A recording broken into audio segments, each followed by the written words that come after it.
monges tibetanos, pirâmides, Machu Picchu, Taj Mahal e diversidade cultural. Mensagem do Evangelho com Mário Persona. As crianças pensaram que, por ser domingo, iam escapar da escola e da aula de história, mas não. Em 15 de dezembro do ano 1500, morria aos 50 anos de idade Pero Vaz de Caminha. Todo mundo aqui teve que decorar isso, né, na aula de história, né? Quem foi Pero Vaz de Caminha? Aquele que mandou o primeiro e-mail para Portugal, mandou a primeira carta para Portugal, avisando do descobrimento do Brasil. Ele estava com 50 anos. Mas ele não morreu de morte natural, né? Morreu ele e morreu mais 70 portugueses na cidade de Calicut, na Índia, porque aconteceu uma batalha entre os portugueses e os muçulmanos dali. A frota de Cabral estava lá, aconteceu essa batalha, morreu Caminha, morreram mais 70 portugueses, e em represália a isso, Pedro mandou bombardear a cidade, Pedro Álvares Cabral, por 24 horas, matando cerca de 600 habitantes.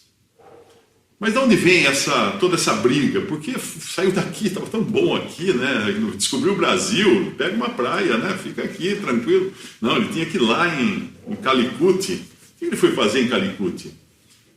Ele foi buscar umas coisas muito caras, muito preciosas. Uma delas custava, eu fiz uma conversão para o preço de hoje, custava 1 quilo desse produto, R$22.400. E na época dava para comprar 14 bois. Outro produto também muito caro, pelo qual saía toda essa briga, custava 1 quilo, R$1.200, a preço de hoje. Eu estou falando o primeiro, que custava R$22.400 o quilo, era noz moscada. E o segundo, de R$1.200 o quilo, era cravo. Cravo, esse cravo que põe no pudim lá, no doce, na goiabada, na bananada, o cravo. O que eles estavam fazendo? Eles estavam brigando, lutando, teve uma guerra por causa de especiarias, de temperos. Não de alguma coisa assim vital, que as pessoas, se não tiverem, morrem de fome, ou seu medicamento, que quem não tiver vacina vai ter que morrer da doença. Não, cravo, canela, noz moscada, e essas coisinhas que a gente compra naqueles pacotinhos pequenininhos hoje, a preço bem baratinho, pessoas morriam por causa disso. Continuando nossa aula de história, 1637, havia uma bolsa de valores na Holanda. E em 1637, quando quebrou essa bolsa de valores, era uma bolsa de valores de tulipa, de flor. A flor de tulipa, eles negociavam bulbos de tulipa. E quando a coisa chegou no máximo aí, de toda aquela negociação, um bulbo de tulipa chegava a custar R$115 mil a preço de hoje. Um bulbo de tulipa. E a coisa pegou de tal maneira que quando houve a quebra dessa bolsa e o governo, o rei, mandou investigar, não tinha os bulbos de tulipa. Toda a negociação era feita apenas com coisas virtuais não existentes. Como é que chegaram a esse ponto? 1776, aconteceu uma revolta nos Estados Unidos por algo também que você tem no gabinete da sua cozinha, no armário da sua cozinha. Chá. O governo inglês, a coroa britânica, aumentou a tributação dos impostos do chá. Os americanos se rebelaram, começou uma revolução, essa revolução levou à guerra contra a Inglaterra e a independência dos Estados Unidos. Hoje a gente procura tomar um chá para acalmar, né? E ali o chá começou uma guerra. Os temperos começaram uma guerra, uma flor começou uma guerra, ou quebrou, né, toda uma economia da Holanda. O chá começou uma guerra. Por que os homens não se entendem? Por que eles brigam tanto assim? Por causa do pecado. Nós estamos vivendo hoje em épocas de eleição, onde parece uma luta campal, né? Todo mundo um querendo pegar o outro, diferentes partidos, nas redes sociais, fica um bate-boca. O que é isso? As pessoas não se entendem. E aqui ainda nós falamos português todos, né? Falando português e ainda assim não nos entendemos. Por quê? Por causa do pecado. Essa semana eu recebi uma bronca de um leitor Ele falou assim: você disse que Deus vai no final, todos falarão a mesma língua. Como é que fica então essa maravilhosa diversidade linguística que existe no mundo? Eu falei: olha, existe uma outra diversidade que você não diria que era maravilhosa, né? Que começou lá em Gênesis capítulo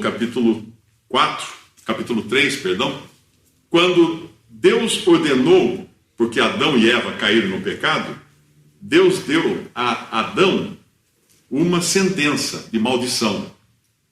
A partir daquele dia, a terra que ele iria lavrar produziria cardos e espinhos e ervas daninhas em grande quantidade.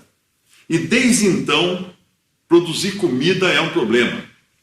Você tem que usar defensivo agrícola, você tem que usar um monte de veneno, nós reclamamos depois do veneno na comida, mas tudo começou lá. Então essa diversidade que você tem hoje de ervas daninhas e de pragas na agricultura começou por causa da queda do homem, do pecado do homem.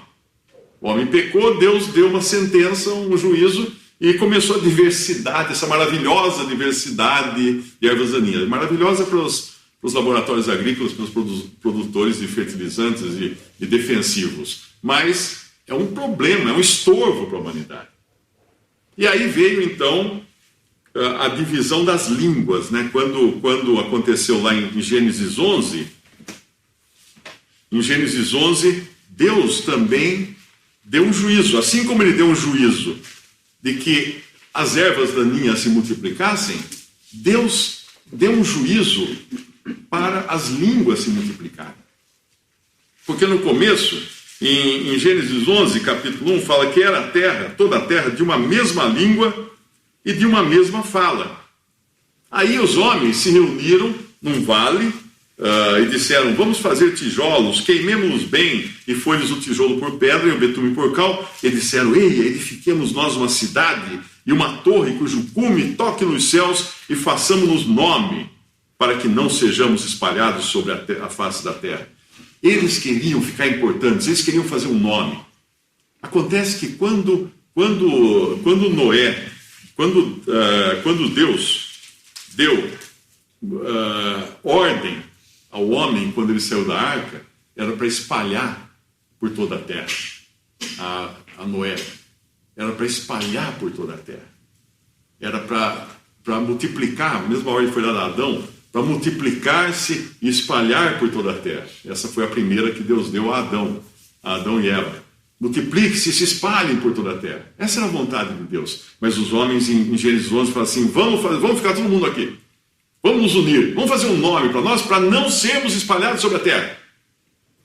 E o que aconteceu? Então desceu o Senhor para ver a cidade e a torre que os filhos dos homens edificavam e disse: eis que o povo é um, todos têm uma mesma língua, e isto é o que começam a fazer. E agora não haverá restrição para tudo o que eles intentarem fazer. Eia, desçamos e confundamos ali a sua língua, para que não entenda um a língua do outro. Assim o Senhor os espalhou dali sobre a face de toda a terra e cessaram de edificar a cidade. Por isso se chamou o seu nome Babel, porque ali confundiu o Senhor da língua de toda a terra, e dali os espalhou o Senhor sobre a face de toda a terra. Ali começou a maravilhosa diversidade linguística e a maravilhosa diversidade cultural, porque os povos se separaram, foi cada um para um canto, falando, se juntando pelas mesmas línguas que eles falavam, até que formaram então suas próprias culturas, e agora não se entendiam mais, e aí começam as guerras, aí começam os conflitos. A própria diversidade cultural, ela também tem o seu fundamento nos descendentes de Caim. Se você vai lá em Gênesis, no começo, logo depois, no capítulo 4 de Gênesis, quando Caim mata seu irmão Abel, a continuação da descendência de Caim diz que primeiro Caim teve um filho e construiu uma cidade. A primeira cidade do mundo foi feita por Caim.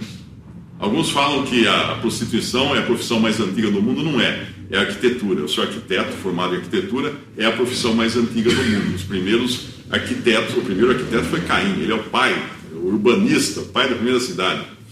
Dos descendentes de Caim, saiu um que criou o agronegócio, por assim dizer. Agricultura e pecuária, que é uma grande força no mundo. O outro descendente de Caim foi o patrono das artes, dos instrumentos musicais. E o outro, terceiro descendente de Caim, foi aquele que fazia instrumentos de cobre, de metal e ferramentas, foi o patrono da tecnologia. Tudo isso que você tem aqui hoje, tecnologia, graças a um dos descendentes de Caim. A comida que você come, o leite que você toma, a carne que você compra no açougue, graças a um dos descendentes de Caim. Quando você escuta uma música bonita, vai a um teatro, vê um filme, graças a um descendente. Então, Caim foi aquele que moldou esse mundo para ser um mundo legal para o ser humano, para fazer contrapartida ao pecado. O pecado que espalhou as ervas daninhas, o pecado que detonou o ser humano. E hoje nós sabemos, não precisa nem falar de consequências do pecado, basta ir no hospital, basta ir no cemitério. Deus avisou que se eles comessem do fruto da árvore do conhecimento do bem e do mal, eles iam morrer, espiritualmente morrer e morrer também fisicamente. E hoje nós colhemos as consequências disso. Então essa maravilhosa diversidade linguística, na verdade é um juízo de Deus, que Deus deu àqueles homens de Babel que queriam desobedecer a Deus, se unindo quando Deus tinha falado para eles se espalharem. Aí não tinha mais jeito, com as línguas diferentes, não adiantava ficar junto, um não entendia o outro. Então se separaram em grupos. Isso gerou também a diversidade cultural, não é? E que nós hoje achamos tão bonito. A gente vai para o Egito e tira selfie na frente da pirâmide, vai para a Índia, tira selfie na frente do Taj Mahal, vai para a China, selfie na frente da muralha da China, vai para a Bahia, tem lá aquela multidão de pontos turísticos de diferentes religiões, que a gente fala de matriz africana e tudo mais. Viajamos para o Tibete e vamos ver aqueles monges, cabeça rapada, fazendo suas orações e tal. Você acha que eles estão orando o quê lá? O Pai Nosso? Não, eles estão orando, fazendo orações aos demônios, porque o budismo tibetano, eu vivia esse tipo de coisa antes da minha conversão, ele é basicamente fundamentado em demonismo.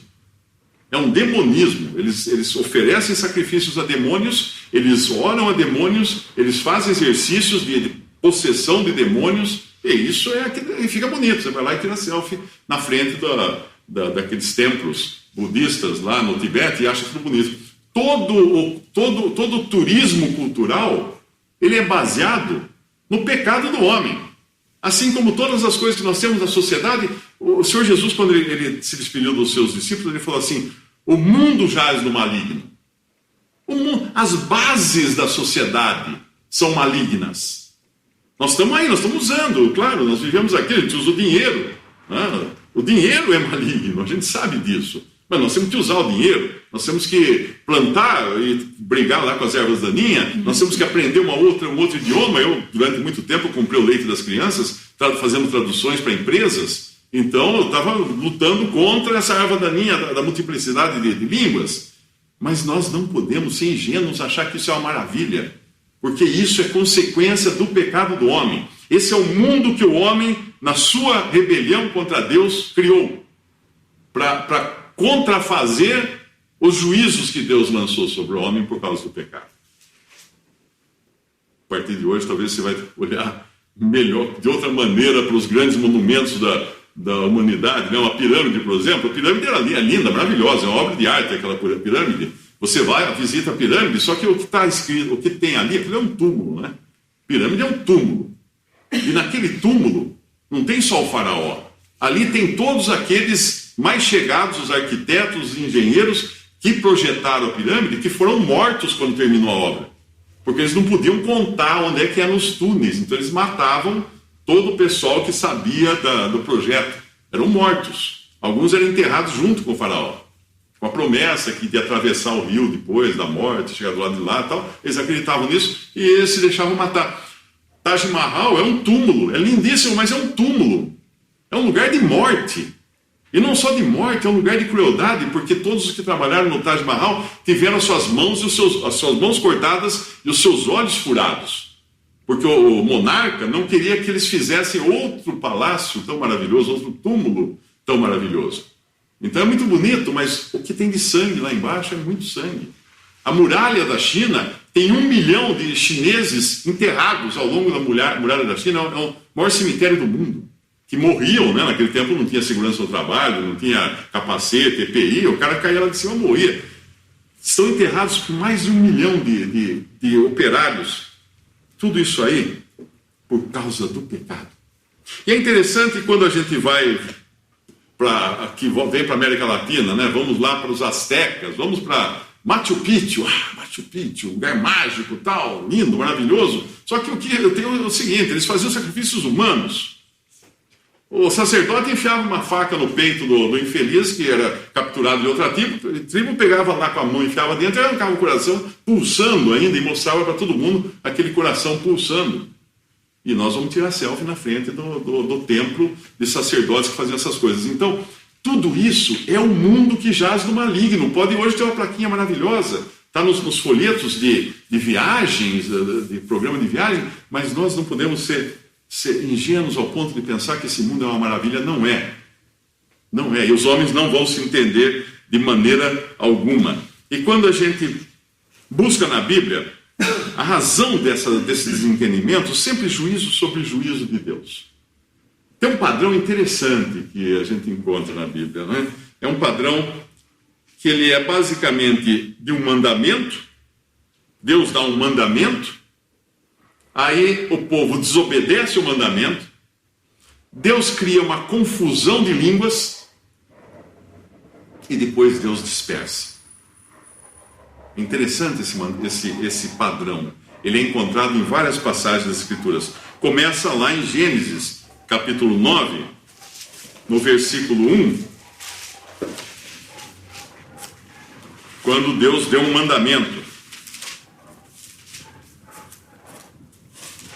Ele disse: abençoou Deus a Noé e a seus filhos e disse-lhes: frutificai, multiplicai-vos e enchei a terra. Ou seja, habitem por toda a terra, se espalhem para habitar a terra. É isso que Deus tem ordenado.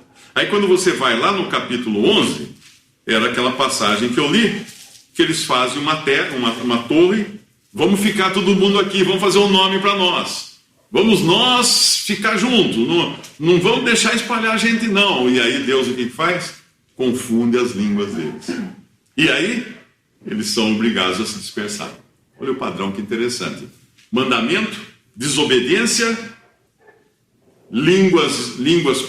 confusão de línguas, e Babel, a palavra Babel, significa confusão. E aí, dispersão. Depois você vai em Deuteronômio, capítulo 28, o que nós encontramos lá? No versículo 1, o mandamento. E será que se ouvires a voz do Senhor teu Deus, tendo cuidado de guardar todos os seus mandamentos que eu te ordeno hoje, o Senhor teu Deus se exaltará sobre todas as nações da terra. Agora o que acontece? Eles guardaram os mandamentos que Deus tinha dado àquele povo? Não. No versículo 15, o Senhor já dá a sentença, porque sabia que eles iam desobedecer os mandamentos, como de fato desobedeceram. Será, porém, que se não deres ouvidos à voz do Senhor teu Deus, para não cuidares em fazer todos os seus mandamentos e os seus estatutos que hoje te ordeno, então sobre ti virão todas essas maldições e te alcançarão. Aí tem uma lista de maldições no capítulo 28, a maior parte do capítulo são maldições, porque esse povo realmente não guardou os mandamentos, foi amaldiçoado por Deus e, como consequência disso, juízo de confusão de línguas. No versículo 49, um dos juízos que Deus promete dar a eles, se eles não guardassem os mandamentos, o Senhor levantará contra ti uma nação de longe, da extremidade da terra, que voa como a águia, nação cuja língua não entenderás. Olha aqui. Mandamento, desobediência, confusão de línguas e, finalmente, dispersão, no versículo 64 desse mesmo livro de Deuteronômio, capítulo 28. E o Senhor vos espalhará entre todos os povos, desde uma extremidade da terra até outra extremidade da terra. Mais um juízo completo de Deus. Em Jeremias, capítulo 4, nós vemos uma história semelhante. Jeremias, capítulo 4, versículo 1, tem um mandamento de Deus: se voltares, ó Israel, diz o Senhor, para mim voltarás, e se tirares as tuas abominações de diante de mim, não andarás mais vagueando. Esse era o mandamento. Se. Mas no versículo 3, Porque assim diz o Senhor aos homens de Judá e de Jerusalém: lavrai para vós o campo da lavoura, não semeeis entre espinhos, circuncidai-vos para o Senhor, tirai os prepúcios do vosso coração, ó homens de Judá. E aí eles caem em pecado, eles desobedecem o mandamento de Deus, se desviam do mandamento de Deus, e no versículo 14, lava o teu coração, capítulo 4 de Jeremias, versículo...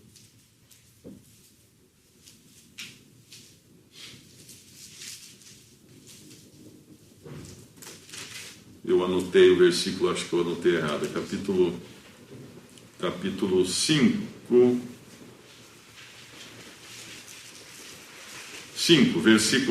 versículo 14 e 15. Portanto, assim diz o Senhor dos Exércitos, porquanto disseste tal palavra, eis que converterei as minhas palavras na tua boca em fogo, e a este povo em lenha, e eles serão consumidos. Eis que trarei sobre vós uma nação de longe, ó casa de Israel, diz o Senhor, uma nação robusta, uma nação antiquíssima, uma nação cuja língua ignorarás e não entenderás o que ela falar. Aqui estava a sentença da confusão de línguas, e no versículo 18 do mesmo capítulo 5, contudo ainda naqueles dias, diz o Senhor, não farei de vós uma destruição final, e sucederá que quando disserdes, por que nos fez o Senhor nosso Deus todas essas coisas, então lhes dirás, como vós me deixastes e servistes a deuses estranhos na vossa terra, assim servireis a estrangeiros em terra que não é vossa. Mais uma vez, dispersão como consequência. E finalmente, em Isaías, tinha mais uma passagem aqui, mas eu vou falar de Isaías 53, que é basicamente o tema que eu queria trazer, que é quando Deus supre ou resolve o problema do pecado já de antemão, profetizando através de Isaías, 700 anos antes de Cristo, mostrando que viria um que iria resolver o problema do pecado do ser humano. Aquele pecado lá do Jardim do Éden, aquela confusão toda lá do Jardim do Éden. E o capítulo todo de 53 de Isaías fala desse servo sofredor, que é o próprio Senhor Jesus, previsto já 700 anos antes. Tanto é que os judeus odeiam esse capítulo, né? Os judeus fazem de tudo para dizer que isso aqui não está falando de Cristo. Porque o Cristo que eles esperam, o Messias que eles esperam, é poderoso, é um soldado forte, é um guerreiro que vai vencer os inimigos, mas eles não sabiam que antes de vir como guerreiro vencedor, o Messias viria como um servo sofredor. E é assim que ele é descrito aqui. Era desprezado e o mais indigno entre os homens, homem de dores, experimentado nos trabalhos. Verdadeiramente ele tomou sobre si as nossas enfermidades, as nossas dores levou sobre si. Nós o reputamos por aflito, ferido de Deus e oprimido, mas ele foi ferido pelas nossas transgressões, moído pelas nossas iniquidades. O castigo que nos traz a paz estava sobre ele, e pelas suas pisaduras fomos sarados. Agora eu pergunto, onde está o castigo pelo seu pecado? Porque todos nós somos pecadores. Ah, mas eu não, você é pecador, você sabe disso. Você sabe que é pecador, você quer fazer o bem e não consegue. Você, todos nós pecamos. E Deus é um Deus justo, Deus é um Deus que julga, e terá que julgar o pecado e o pecador. Onde ele vai lançar o castigo do seu pecado? Se ele lançar sobre você, está perdido eternamente. É uma eternidade no lago de fogo. É a sentença que Deus dá ao pecador, ao ímpio. É o lago de fogo.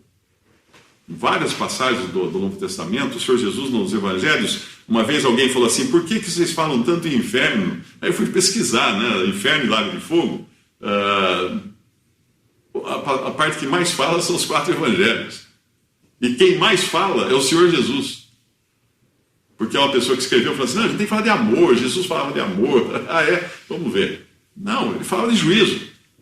Mas o amor de Deus quer salvar. Só que Deus mandou esse servo sofredor, que é o próprio Cristo, para tomar o nosso lugar na cruz, o seu lugar na cruz. Então o castigo que nos traz a paz estava sobre Cristo.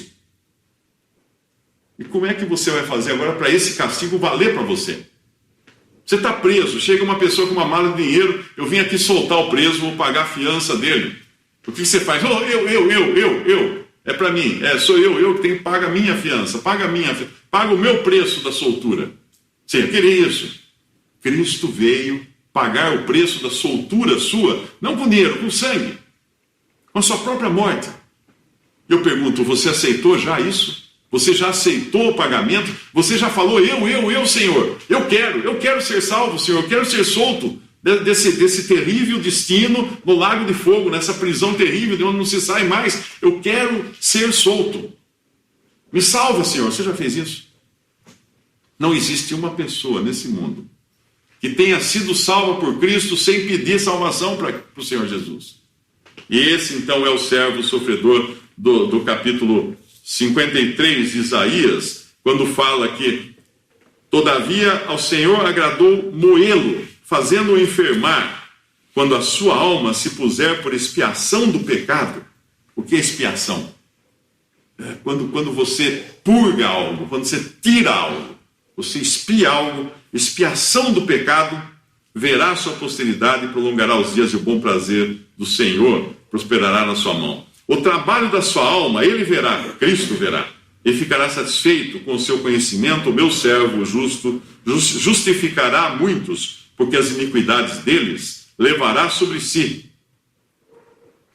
Eu pergunto, já fazem 2000 anos que Cristo veio. Isso aqui foi 700 anos antes, falando que ele ia fazer isso. Eu pergunto, as suas iniquidades, ele já levou?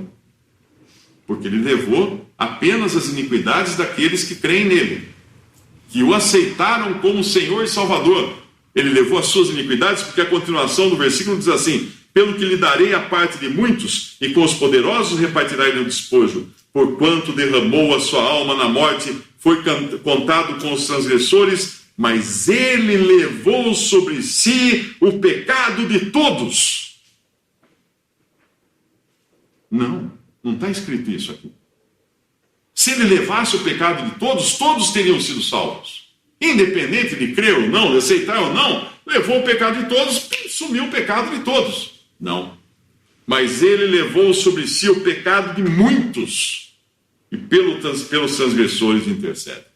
Muitos, não todos, muitos. Uma outra passagem que fala que ele deu a sua vida por todos. Cristo morreu por todos, mas levou os pecados de muitos apenas. Você está entre esses muitos se você creu em Jesus como seu Salvador.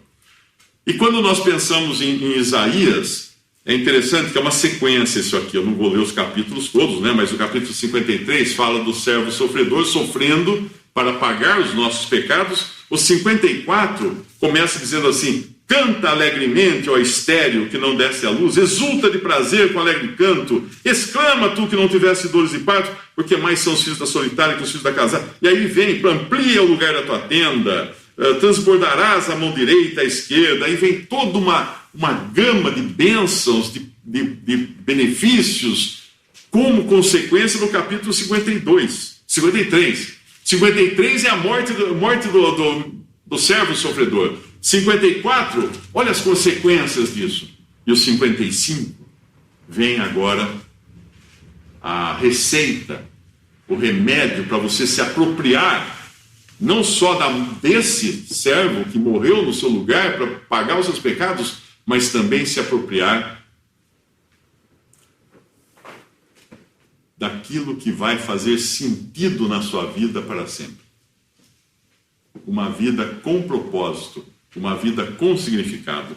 Então, o capítulo 55 de Isaías começa assim: ó vós todos os que tendes sede, vinde às águas, e os que não tendes dinheiro, vinde comprai e comei. Sim, vinde comprai sem dinheiro, sem preço, vinho e leite. Por que gastais o dinheiro naquilo que não é pão, e o produto do vosso trabalho naquilo que não pode satisfazer? Eu vou mudar aqui um pouco essa versão, eu vou ler ela da seguinte maneira: por que gastais o vosso dinheiro naquilo que são temperos? E o produto do vosso trabalho em bulbo de flor ou em chá. Percebe a loucura do homem que consegue começar guerras por causa de coisinhas assim, de coisinhas pequenininhas. E agora Deus está falando assim, que absurdo. Que absurdo. Vinde e comprai sem dinheiro, sem preço. Por que gastais o dinheiro naquilo que não é pão, ou seja, que não sustenta o produto do vosso trabalho, naquilo que não pode satisfazer? Ouvi-me atentamente. Comei o que é bom e a vossa alma se deleite com a gordura. Inclinai os vossos ouvidos e vinde a mim. Ouvi e a vossa alma viverá. E lá no Evangelho o Senhor Jesus fala assim, vinde a mim. Todos vós que estáis cansados e sobrecarregados, e eu vos aliviarei. Tomai sobre vós o meu jugo, que é leve. Um jugo leve. Vinde a mim, ele convida. Eu vou na religião tal. Ele falou isso? Vá à religião tal? Não, ele falou, vinde a mim. A salvação está numa pessoa. A mesma pessoa que morreu na cruz e oferece agora, vinde. Vós que tendes sede, vinde às águas. Os que não tendes dinheiro, vinde, comprai, comei. Sim, vinde comprai sem dinheiro e sem preço. É graça. É graça. Evangelho é graça. O Evangelho ele tem praticamente quatro pernas, vamos chamar assim. Né? O Evangelho é Cristo, o foco principal do Evangelho. E aí você recebe de Cristo, de Deus, através de Cristo, graça. E como você recebe isso? Pela fé. E como você descobre que isso está a seu dispor? Pelas Escrituras. Pelas Escrituras. E para quê? Para a glória de Deus. Então, quando os homens lá atrás, que teve aquela confusão de línguas, quiseram se unir para desobedecer a Deus, para não se espalhar pela terra, porque eles queriam fazer um nome na terra, Deus falou assim, o único que pode ter um nome sou eu. Eu sou o Criador. Deus é o único que pode ser honrado. Toda a glória, Deus não divide. Uma outra passagem do Antigo Testamento fala que Deus não divide a sua glória com ninguém. E não iria dividir com homens pecadores. Mas quando você crê em Jesus, você se torna filho de Deus, da família de Deus, co-herdeiro com Cristo de todas as coisas que pertencem a Cristo. Ou seja, aquilo que os homens não conseguiram na marra, você pode receber por graça agora. A salvação eterna e participante das glórias de Cristo, dos benefícios de Cristo, das riquezas imensuráveis de Cristo, que é dono de todas as coisas e voltará um dia para tomar posse de todas as coisas. E quando nós vamos lá em Coríntios, Paulo fala assim, porque a palavra da cruz é loucura para os que perecem, mas para nós que somos salvos é o poder de Deus. Será que para você continua sendo loucura crer em Jesus como seu Salvador para ser salvo eternamente? Para os homens é loucura, porque no mesmo capítulo 1 de 1 Coríntios, fala que porventura não tornou Deus louca a sabedoria deste mundo, e a sabedoria deste mundo é toda essa gama de maravilhas que o homem fez para tornar esse mundo confortável e tentar contornar os efeitos do pecado. Mas nós pregamos a Cristo crucificado, que é escândalo para os judeus e loucura para os gregos, porque a loucura de Deus é mais sábia do que os homens, e a fraqueza de Deus é mais forte do que os homens, para que, como está escrito, aquele que se gloria, glorie-se no Senhor. Então, se você quer uma salvação eterna, tem que ser por graça. Por que por graça? Porque quem pagou o preço não vai ser você. Então não vai haver glória para você no final. A glória vai ser do Senhor. Aquele que pagou o preço da minha e da sua salvação. Creia em Jesus agora mesmo como seu Salvador. Podemos dar graças. Nosso Deus e nosso Pai, nós te agradecemos, Pai, por essa maravilhosa mensagem de graça, de perdão, de salvação que Tu nos ofereces através do Evangelho. Pedimos, Pai, por alguém que ainda não tenha essa segurança da salvação eterna. Alguém que ainda não tenha essa paz inabalável de estar com todos os seus pecados já pagos e não ter de se apresentar diante de um Deus justo para juízo. Nós pedimos, Pai, por essa pessoa que está ouvindo, que Tu possas tocar seu coração, para que ela se renda, deixe de confiar na sua própria sabedoria, deixe de confiar nas coisas humanas, na cultura humana, em tudo que os homens criam, mas confie agora só em Cristo Jesus e possa receber de Ti, ó Pai, essa salvação eterna através do sangue, da obra de Cristo, do sangue derramado na cruz do Calvário.